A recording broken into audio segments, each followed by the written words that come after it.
ಸಮಸ್ತ ರೈತ ಬಂಧುವರಿಗೆ ನಮಸ್ಕಾರ. ನಾನು ನಿಮ್ಮ ವಿರೂಪಾಕ್ಷಿ, ಕೃಷಿ ಜೊತೆ ವಿರೂಪಾಕ್ಷಿ ಯೂಟ್ಯೂಬ್ ಚಾನಲ್ಗೆ ಆತ್ಮೀಯವಾದ ಸ್ವಾಗತವನ್ನು ಕೋರ್ತಾ, ನಾನು ಇವತ್ತು ಯಾವ ವಿಷಯ ಕುರಿತಂತೆ ಮಾತಾಡಕ್ ಬಂದಿದ್ದೀನಪ್ಪ ಅಂದ್ರೆ ರಸಗೊಬ್ಬರದ ಕುರಿತಂತೆ ನಾನು ಮಾತಾಡಕ್ ಬಂದಿದ್ದೀನಿ.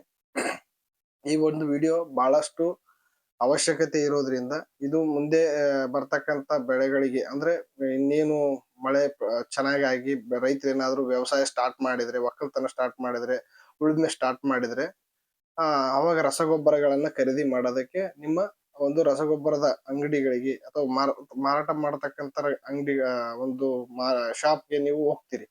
ಅಲ್ಲಿ ನಿಮಗೆ ಒಂದು ಯೂರಿಯಾ ಆಗಿರ್ಬೋದು, DAP ಆಗಿರ್ಬೋದು, ಈ ಗೊಬ್ಬರಗಳು ಈ ವರ್ಷ ಸ್ವಲ್ಪ ಅಭಾವ ಉಂಟು. ಯಾಕಂತಂದ ಹೇಳಿದ್ರೆ ಇದು ಯುದ್ಧ ಆಗಿರ್ಬೋದು, ಅದು ಬೇರೆ ಒಂದು ಕಂಟ್ರಿಯಿಂದ ಇಂಪೋರ್ಟ್ ಮಾಡ್ಕೋಬೇಕಾಗಿರೋದ್ರಿಂದ ಸ್ವಲ್ಪ ಅದರ ಅಭಾವನೂ ಇದೆ. ಬಟ್ ನಮ್ಮಲ್ಲಿ ಆದಷ್ಟು ನಾವು ಏನು ಬೆಳೆಗಳಿಗೆ ಕೊಡ್ಬೇಕಲ್ಲ ಆ ಪ್ರಮಾಣದಲ್ಲಿ ನಮ್ಮಲ್ಲಿ ಸ್ಟಾಕ್ ಇದೆ. ಬಟ್ ಅದನ್ನ ನಮ್ಮ ಒಂದು ಗವರ್ಮೆಂಟ್ ಸಪ್ಲೈ ಮಾಡತ್ತೆ.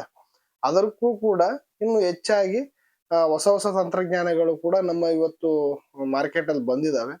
ಅದ್ರ ಕುರಿತಂತೆ ನಾವು ತಿಳ್ಕೋಬೇಕಾಗಿದೆ. ಅದಕ್ಕೋಸ್ಕರ ನಮ್ಮ ರೈತರಿಗೆ ಈ ಒಂದು ವಿಡಿಯೋನ ನಾನು ಮಾಡ್ತಾ ಇದ್ದೀನಿ. ಈ ಒಂದು ವಿಡಿಯೋ ಯಾರು ನೋಡ್ತೀರಿ ಫಸ್ಟ್ ನಿಮ್ಗೆ ಗೊತ್ತಿರ್ತಕ್ಕಂಥ ರೈತರಿಗೆ ಶೇರ್ ಮಾಡ್ರಿ. ಯಾಕಂದ್ರೆ ಬಹಳ ಅಗತ್ಯತೆ ಇರ್ತಕ್ಕಂಥ ಒಂದು ವಿಡಿಯೋ ಆಗಿದೆ ಇದು.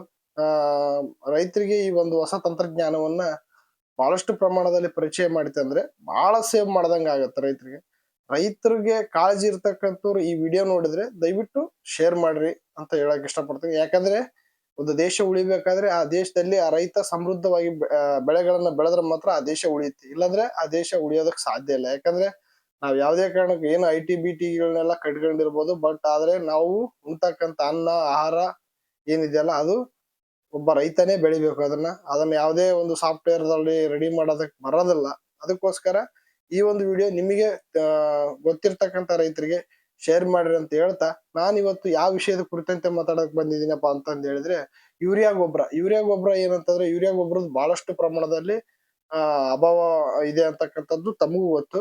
ಅದಕ್ಕೋಸ್ಕರ ಒಂದು ಹೊಸ ತಂತ್ರಜ್ಞಾನ ಏನಂದ್ರೆ ಈಗ ಇಫ್ಕೋದವರು ನ್ಯಾನೋ ಯೂರಿಯಾ ಅಂತಂದ್ ಹೇಳಿ ರೆಡಿ ಮಾಡಿದ್ದಾರೆ. ನ್ಯಾನೋ ಯೂರಿಯಾ ಅಂದ್ರೆ ನ್ಯಾನೋ ಯೂರಿಯಾ ಒಂದು ದ್ರವ ರೂಪದ ಯೂರಿಯಾ ಗೊಬ್ಬರ. ಅದು ಅಂದ್ರೆ ನೀವು ಗೊಬ್ಬರ ಅಂತಕ್ಕಂಥದ್ದು 50 kg ಬ್ಯಾಗ್ ನ ತರ್ತೀರಿ ನೀವು. ಅಂತ ಅದ್ರ ಬದಲಾಗಿ 500 ಒಂದು ML ಬಾಟಲಿ ಇರ್ತೈತಿ, ಅದು ದ್ರವ ರೂಪದಲ್ಲಿ ಸಿಗ್ತೈತಿ. ಆ ಒಂದು ನ್ಯಾನೋ ಯೂರಿಯಾದ ಕುರಿತಂತೆ ನಾನು ಇವತ್ತು ನಿಮಗೆ ಮಾಹಿತಿ ಹೇಳಕ್ ಬಂದೀನಿ. ನ್ಯಾನೋ ಯೂರಿಯಾ ವೈಶಿಷ್ಟ್ಯತೆಗಳು ಏನು, ನ್ಯಾನೋ ಯೂರಿಯಾ ಯಾವ ರೀತಿ ಬಳಸಬೇಕು, ನ್ಯಾನೋ ತಂತ್ರಜ್ಞಾನಗಳನ್ನ ಬಳಸಿ ದ್ರವ ರೂಪದಲ್ಲಿ ತಯಾರಿಸಿರ್ತಕ್ಕಂಥದ್ದು ಒಂದು ನ್ಯಾನೋ ಯೂರಿಯಾ ಆಗಿದೆ. Nano DAP ಸಿಗುತ್ತೈತಿ.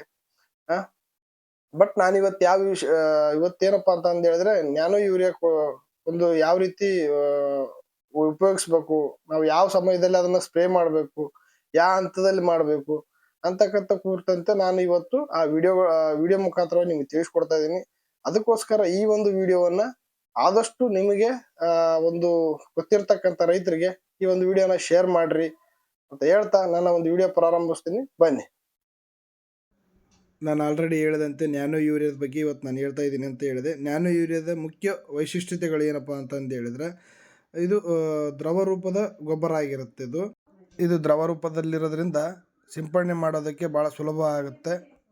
ಅದೇ ರೀತಿಯಾಗಿ ಎರಡನೇ ಪಾಯಿಂಟ್ ಏನಪ್ಪ ಅಂತಂದರೆ ನೈಟ್ರೋಜನ್ ಬಳಕೆ ದಕ್ಷತೆ ಹೆಚ್ಚಿರ್ತೈತಿ. ಇದ್ರಾಗ ಸಸ್ಯಗಳಿಗೆ ನೈಟ್ರೋಜನ್ ಏನೈತಲ್ಲ ಪರಿಣಾಮಕಾರಿಯಾಗಿ ಹೀರಿಕೊಳ್ತೈತಿ ಮತ್ತು ಹೆಚ್ಚು ಇಳುವರಿ ಪಡಿತಕ್ಕಂಥದ್ದು ಸಾಮರ್ಥ್ಯ ಇರ್ತೈತಿ. ಇದು ಮೂರನೇ ಅಂಶ ಏನಪ್ಪ ಅಂತಂದು ಹೇಳಿದ್ರೆ ಪರಿಸರ ಸ್ನೇಹಿ ಮತ್ತು ಇದು ಪರಿಸರ ಸ್ನೇಹಿ ಉತ್ಪನ್ನ ಆಗಿರ್ತೈತಿ. ಮಣ್ಣಿನ ಆರೋಗ್ಯ ಕಾಪಾಡ್ತೈತಿ ಮತ್ತು ಮಾಲಿನ್ಯ ಕಡಿಮೆ ಮಾಡ್ತೈತಿ ಮತ್ತು ಸ್ಥಿರತೆಯಲ್ಲಿ ಕಾಪಾಡ್ತೈತಿ. ಇದು ನ್ಯಾಚುರಲ್ ಆಗಿ ಮಣ್ಣನ್ನು ಸಂರಕ್ಷಣೆ ಮಾಡ್ತೈತಿ. ಇವು ನ್ಯಾನೋ ಯೂರಿಯಾದ ವೈಶಿಷ್ಟ್ಯತೆಗಳಾಗಿರ್ತವೆ. ನ್ಯಾನೋ ಯೂರಿಯಾ ಬಳಸೋದ್ರಿಂದ ಪ್ರಯೋಜನಗಳೇನು ಅದ್ರ ಕುರಿತಂತೆ ನಾನು ತಿಳಿಸ್ತಾ ಇದ್ದೀನಿ. ಒಂದನೇದೇನಪ್ಪ ಅಂತಂದ್ರೆ ಉತ್ಪಾದನೆ ಹೆಚ್ಚಾಗುತ್ತೆ, ಗಿಡಗಳ ಬೆಳವಣಿಗೆ ಉತ್ತಮವಾಗಿರುತ್ತೆ, ಇಳುವರಿ ಹೆಚ್ಚಾಗುತ್ತೆ, ಬೆಳೆಗಳ ಗುಣಮಟ್ಟ ಉತ್ತಮವಾಗಿರುತ್ತೆ, ಧಾನ್ಯ ಹಣ್ಣು ತರಕಾರಿ ಗುಣಮಟ್ಟ ಬಣ್ಣ ಮತ್ತು ಗಾತ್ರ ಪೌಷ್ಟಿಕಾಂಶಗಳು ಹೆಚ್ಚಾಗಿರ್ತವೆ.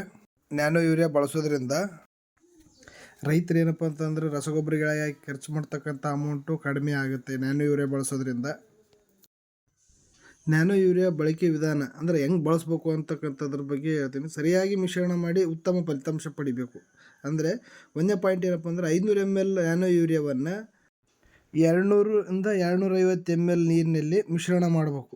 ಮೂರನೇ ಪಾಯಿಂಟ್ ಏನಪ್ಪ ಅಂದರೆ ಇದನ್ನು ಎಲೆ ಮೇಲೆ ಚೆನ್ನಾಗಿ ಸಿಂಪರಣೆ ಮಾಡಬೇಕು. ಇದನ್ನು ಬಳಕೆಯ ವಿಧಾನದಲ್ಲಿ ಈ 3 ಮೆಥಡ್ಗಳನ್ನು ಚೆನ್ನಾಗಿ ಪಾಲಿಸಿದರೆ ಹೆಚ್ಚಿನ ಇಳುವರಿ ಪಡಿತಕ್ಕಂಥ ಸಾಧ್ಯತೆ ಇರ್ತೈತಿ.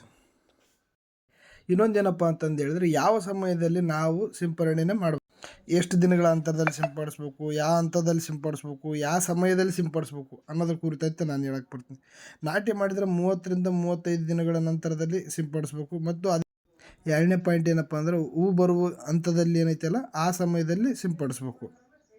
ಅದೇ ರೀತಿಯಾಗಿ ಬೆಳಗಿನ ಜಾವ ಅಥವಾ ಸಾಯಂಕಾಲ ಈ ಸಮಯದಲ್ಲಿ ಈ ಒಂದು ಎಣ್ಣೆ ಯಾವ ರೀತಿ ಈ ಒಂದು ನ್ಯಾನೋ ಯೂರಿಯಾವನ್ನು ಸಿಂಪಡಣೆ ಮಾಡಬೇಕಾಗತ್ತೆ. ಈ 3 ಮೆಥಡ್ಗಳನ್ನು ಅಳವಡಿಸ್ಕೊಂಡ್ರೆ ಹೆಚ್ಚಿನ ಇಳುವರಿ ಪಡಿತಕ್ಕಂಥ ಸಾಧ್ಯತೆಗಳು ಹೆಚ್ಚು.